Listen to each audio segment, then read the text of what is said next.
If anyone had told me 14 months ago that I would be leaving the classroom and moving out of the Philadelphia area, I would have just thought that they were crazy. But then again, if someone had told high school version of me that I would one day be a father and a husband and a high school teacher, a speaker, an author, and we didn't have YouTube back then, so basically a public access television show host was the closest thing we had then. Party time, excellent! But any of that would have been, I don't know if I would have believed that either. So what's the deal here? I'm not gonna draw this out. We are moving out of the Philadelphia area. Almost 17 years ago, we moved to the neighborhood that we now live in as part of an intentional community, and our sole purpose was to live together as a community and to be really good neighbors to the folks that already lived in the neighborhood. But as it would seem God would do sometimes, that we thought we'd be here forever, and it turns out we will not be. We are moving by the end of September, hopefully, to a small town in eastern New Mexico. This is one of those moments in your life where you, on one hand, never, ever, ever thought that you would do. I have been to New Mexico many, many times. I never have wanted to move there in my life. It's not even on the list of places that, like, if I left Philly, where I'd land, but that is where we're landing.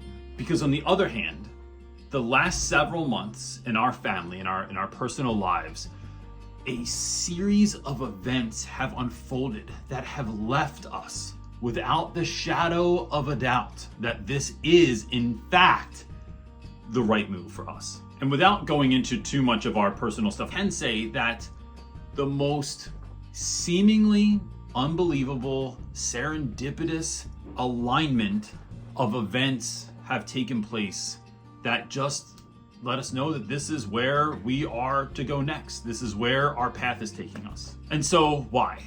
One, it feels like a calling. This is one of those moments that feels like a calling. I had a pastor once, spiritual advisor also, that talked about this difference between, are you called to be a settler or a pioneer? And so although I'm not like jumping in a horse-drawn wagon going out west like some kind of urban cowboy, it is a move that, look, I thought I'd stay in the same place for the rest of my life, and we're not. So it feels like a bit of a pioneer move. Other sort of logistics, it is infinitely cheaper to live in New Mexico than it is anywhere on a coast, whether you're on the East Coast or West Coast. So Philadelphia metro area is incredibly expensive. It's one of the most expensive places to live in the country. It is also one of the most expensive places to run a business in the country. My wife has family in New Mexico. She has 3 sisters out there. Her mom lives out there. She has extended family out there.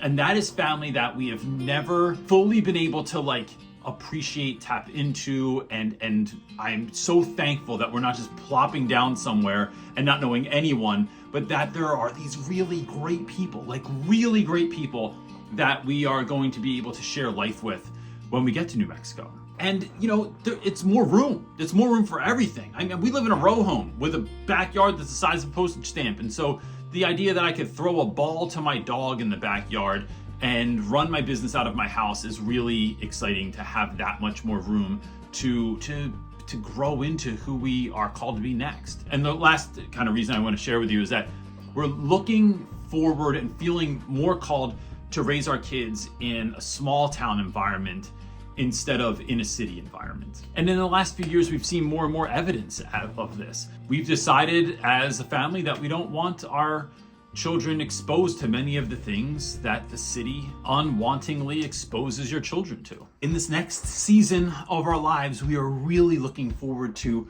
more room, to new family connections, to new adventures and new experiences, to living in a desert and being an urban cowboy.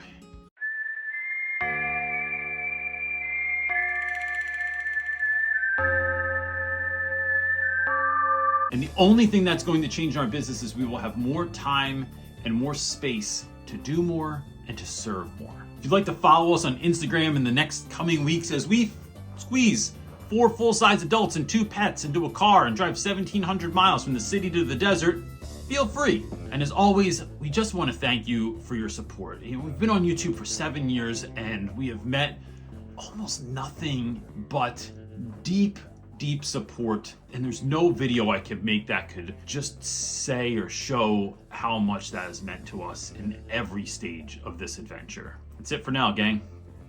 Peace.